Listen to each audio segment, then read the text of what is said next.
Last year, we didn't really talk tight end quarterback rankings too much because usually it's easy. This year, I don't know. I mean, especially quarterback is such a pain in the butt to go through and submit that starting lineup. So I'm going to do my best to give you our overall rankings for both tight end and QB in week 4. Starting off tight end, we don't need to talk about Kelsey. He's one. He's in his own tier. He's very good. Going down to tier 2, we are going to move TJ Hockenson ahead of Mark Andrews. You'll see when we talk about Lamar Jackson with our quarterback rankings that if you are looking at the projected offenses that you have with Minnesota versus Baltimore, especially this next week, I mean, you have a tougher matchup going up against the Cleveland Browns for Mark Andrews than Hockenson has against Carolina. I mean, right now you have an implied team total of about 25 points for the Minnesota Vikings this week. And then according to Vegas Sportsbooks, you have the Baltimore Ravens down at about 18.5 points. So we will go Hockenson over Andrews. We may end up going Lamar over Cousins later on. We'll talk about why. But dropping down to our next tier, I'm going to still stand by George Kittle at 4. If y'all don't remember, we had George Kittle as a buy low option for us last week. He goes out there and then he crushes it on Thursday night for everybody. And with Kittle, I will say that he maybe comes back down to earth just a bit, right? I mean, realistically speaking, he had no brains in Ayuk. Once Ayuk is back in here, more likely than not, we can expect that he does take away a few of these targets from George Kittle. But going up against the Arizona Cardinals right now, you actually have the highest implied team total of the week for the 49ers at 29 points. That being said, they probably look to run the ball consistently, but George Kittle, still a dominant player that we are really excited about. Now, going over to Darren Waller, this is a tight end that I did not like coming into this season. We were saying sell, sell, sell. People hated us for it, but hell, people were saying that they would rather have him over TJ Hockenson. It was nuts. But now, if you're looking at Darren Waller, I feel like the expectations are way more reasonable. Where, yeah, of course, he's not the player that you were hyping him up to be when he's going to go through and when he is going to just go nuclear, right? Where, I mean, at the end of the day, he's going to have 12 targets, 9 receptions, 120 receiving yards, and multiple receiving touchdowns. That's probably not going to happen. He still is one of those tight ends that is seeing a considerable amount of target volume, though. And with that being said, at the same time, I mean, you kind of want to go through and make a bet on this New York Giants offense to bounce back. They've had a long week. They played last Thursday. They're going up against the Seattle Seahawks, who've had a pretty bad defense so far this season.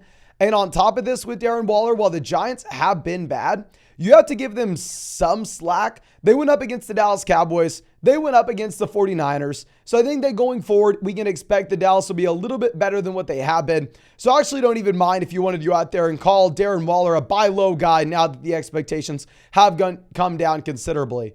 Because if you're going over to our next guy in Sam Laporta, I've seen in a lot of live streams right now, people going through and saying that they wanted to rank Laporta ahead of Darren Waller. And I understand it. I mean, if you're looking at his underdog pick'ems for Thursday night, he's at 2.5 first downs, 18.5 yards after the catch. He's at 6 targets for us, more than less than.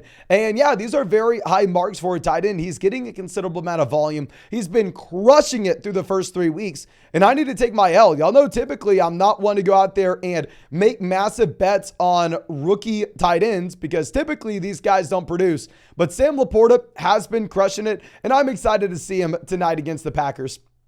And of course, if you want to go check out any of his pick'ems for tonight against the Packers, you can find those over on Underdog Fantasy. If you use promo code FLOCK on Underdog, they're going to match your first deposit dollar for dollar up to $100. Plus, you're going to be getting our updated rest of season fantasy football rankings and tiers. And on top of that, you're going to be getting a Jared Goff special pick'em, more than less than half a total yard against the Green Bay Packers on Thursday night. But going over to our next guy, we will be looking at Evan Ingram. Ingram has seen a considerable amount of volume as well. I do expect an overall bounce back from this offense in Jacksonville. Now, with that being said, you also have Nose Jones this week. So Nose Jones, I mean, you're going to see a few more targets concentrated to Calvin Ridley, to Christian Kirk, to Evan Ingram. Ingram's been consistent. He just hasn't demonstrated the same type of ceiling that we saw at the end of last season. Now, our next guy with Dallas Goedert is someone that I wish I maybe drafted less of. If y'all don't know, I drafted a ton of round 7 Dallas Goedert. I was going through and thinking, oh my gosh, you're telling me I can get Jalen Hurts at the 2-3 turn. Dallas Goedert at the beginning of round 7. He's going next to like the wide receiver 40. Sign me up. And it does not look great because, I mean, right now, Dallas Goedert has not had that much volume. He's sitting with 15 targets for the first 3 weeks, which is fine, right? I mean, you're getting about 5 targets per game. But at the same time, the man has 63 receiving yards. So while I rank him here, I probably should have him even lower if I'm going to be honest with you.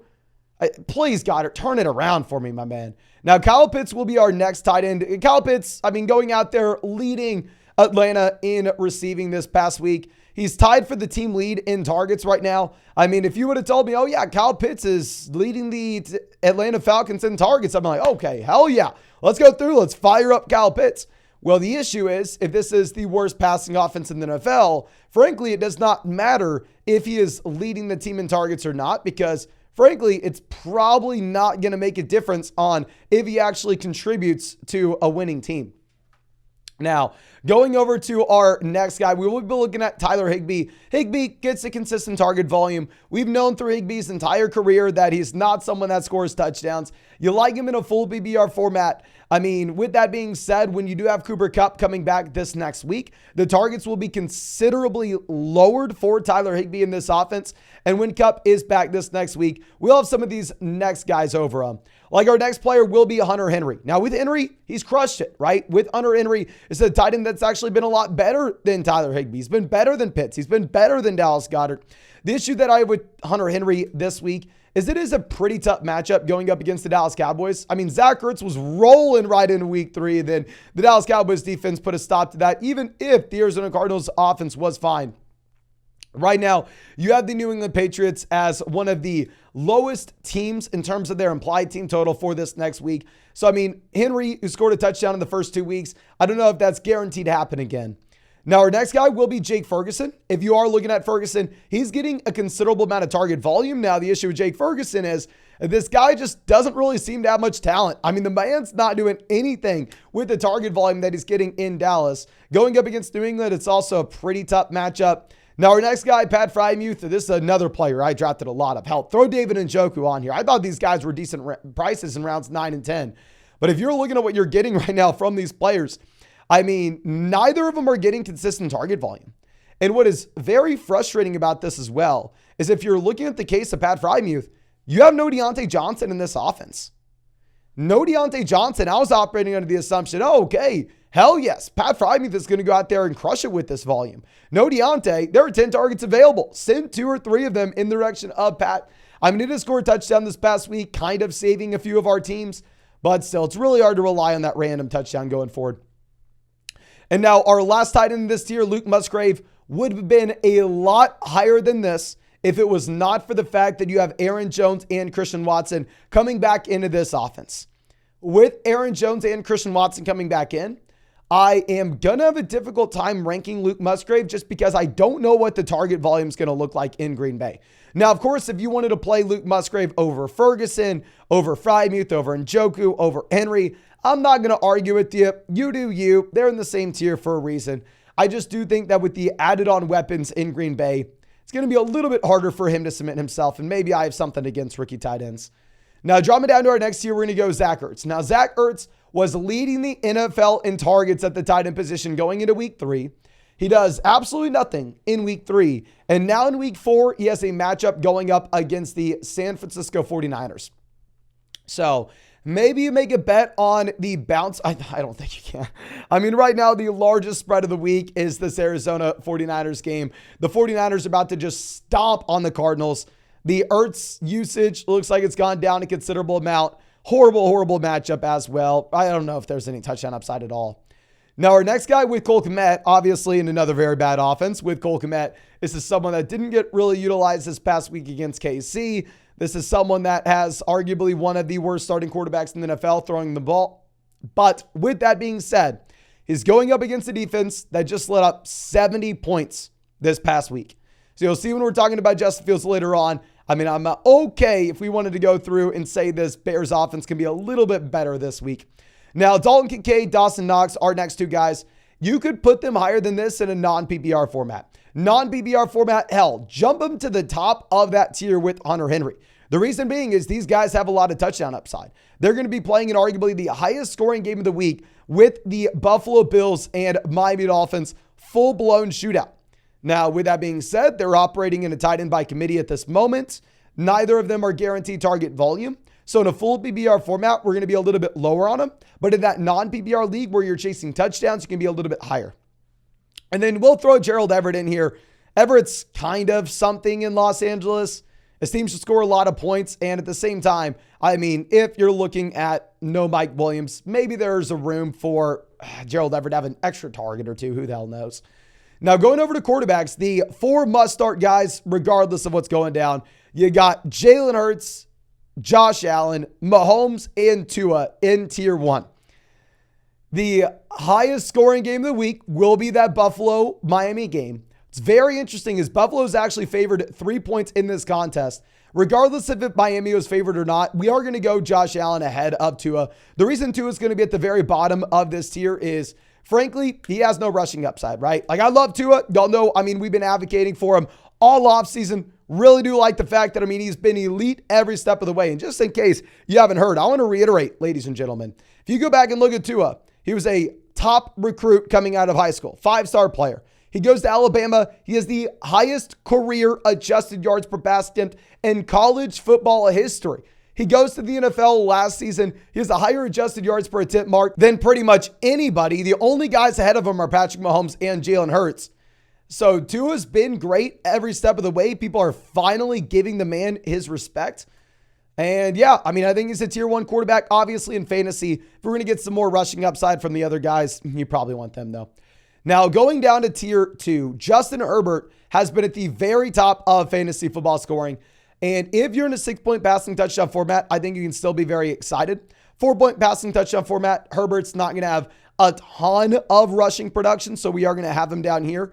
Now, I will say as well, you do have to lower your expectations just a bit, considering the fact that you are missing out on Mike Williams in this offense. Should be a cakewalk matchup, though, going up against the Raiders. Now, our next quarterback will be Lamar Jackson. Now, Lamar Jackson actually has a significantly lower implied team total than what you have with our quarterback after in Kirk Cousins. You have Lamar with an implied team total of 18.5 points. And I drafted a lot of Lamar Jackson this year, so maybe I'm a little bit biased with this ranking. But ultimately, I didn't draft Lamar because I thought this was going to be a quarterback that went out there and, I mean, led the Baltimore Ravens and was leading the NFL and passing. No. Never thought there was going to be a lot of passing volume in Baltimore. But what you think with Lamar Jackson is, okay, he can average 60, 70 rushing yards per game, and he can give us a ton of rushing touchdowns. And in a 4-point passing touchdown format, that's almost everything. Now, if it's a 6-point passing touchdown league, you move Kirk Cousins ahead of Lamar Jackson. But in a 4-point passing touchdown format, I tend to go with the guy with the rushing upside. And Anthony Richardson at 8 is another quarterback with a ton of rushing upside. What's actually funny is you actually have Anthony Richardson with an implied team total of 23.5 points instead of Lamar with an implied team total at 18.5. So maybe you go, okay, I'll take this rushing quarterback that's going to be in a higher scoring offense over this one. I don't know. I mean, first, let's see Anthony Richardson play an entire NFL game. Then maybe we can go through and make that swap. Now, dropping down to our next tier, we will go Trevor Lawrence at 9. And I know a lot of people are worried about Trevor Lawrence. I understand why. He's been bad over the past 2 weeks. We're getting shades of rookie season Trevor Lawrence. I do think that it'll be better, if I'm going to be honest with you. It's a plus matchup going up against the Atlanta Falcons. This is about the range of quarterback where I think all these quarterbacks starting at 9 and below, you need to be rostering 2 QBs on your team.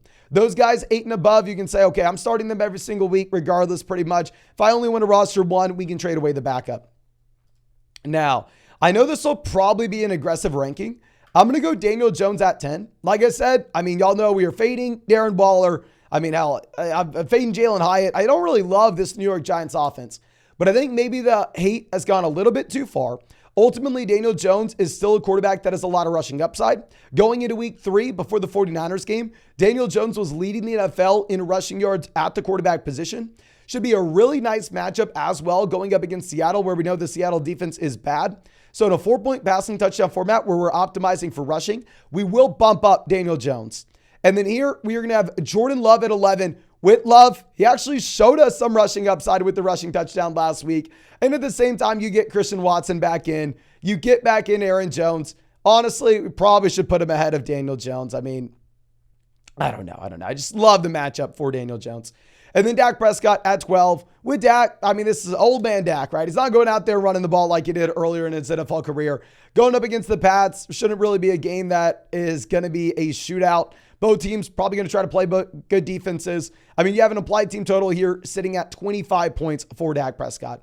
Now, dropping down to our next tier, Justin Fields is a quarterback that everybody is hating on. And y'all know for years, I've been, pissing off Bears fans everywhere, talking about Justin Fields and his lack of overall talent and the fact that the Bears probably should have taken a quarterback at 1 in this past year's draft.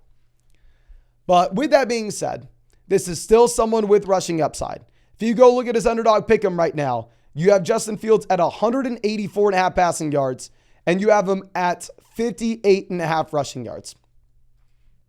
This is a matchup against the Denver Broncos, where the Miami Dolphins just dropped 70 points. You have an implied team total for Justin Fields here way higher than what we had in the KC game. Right now, you have Vegas saying that they're going to be able to score about 21.5 and 22 points in this matchup. So with Fields, 6-point passing touchdown format, obviously no interest. 4-point passing touchdown format based off the rushing upside. I don't think we cut him just yet. You probably want to bench him, but if you were ever going to play him, it's in a game where this Denver Broncos team may have just given up. Now, Jared Goff, our next guy. I think Goff is a lot better than some of the quarterbacks that we have listed above. I mean, obviously, Jared Goff runs laps around Justin Fields on the real life football field. But with that being said, Jared Goff in a 4-point passing touchdown format doesn't have the same rushing upside as Justin Fields, which is why we will have him here, even in a matchup against Green Bay. And quick side note, remember, if you want to check out any of those pick'ems, or if you want to get Jared Goff more than less than half a total yard against the Packers tonight, promo code FLOCK on Underdog, link in the description, link in the comment section. Now, Brock Purdy, our next quarterback at 15. Massive favorites over the Cardinals, where right now you have an applied team total of 29 points for this San Francisco 49ers team. But ultimately, they're going to run the ball. Purdy doesn't have much rushing upside. I think primarily this is fed through CMC. Now, our next guy will be Deshaun Watson. Watson showed some life this past week against Tennessee. We know against Tennessee, you really want to air the ball out. We know the Tennessee Titans have a pretty good rush defense. Will be interesting to see how it performs against the Baltimore Ravens this week. And then dropping down to our next tier, we will go Joe Burrow. With Joe Burrow, you still start T. Higgins. You still start Jamar Chase. You still start Joe Mixon. These Cincinnati Bengals players are guys that you're going to have to start regardless, even if Burrow's not at 100%. Burrow is still a quarterback that I 100% want to roster for the long-term upside. I think it's a good matchup going up against Tennessee as well. I probably am just not pumped to start him until we actually see him at 100% health. And then our last quarterback will be CJ Stroud going up against Pittsburgh. He's exciting, right? But this is a horrible, horrible matchup. It doesn't have much rushing upside, but I mean, you can go out there and start Tank Dell if you really wanted to. Now, I think that's all I have for you in this video. If you have not done so already, please go down there, hit that like button, subscribe to the channel. We just hit 200,000 subscribers, so thank you so much for all of that, ladies and gentlemen. I really do appreciate you. And also, if you want to check out any of these pick'ems over on Underdog Fantasy, you can find that link in the description, find in the comment section. Promo code FLOCK, 100% deposit match up to $500. Plus, you're going to be getting our rest of season fantasy football rankings and tiers. And on top of that, you'll be getting a Jared Goff special pick'em, more than less than half a total yard against the Green Bay Packers. But I think that's all I have for you. Again, thank you so much, ladies and gentlemen. I really do appreciate you, and really hope we get to see you out in the live stream later tonight.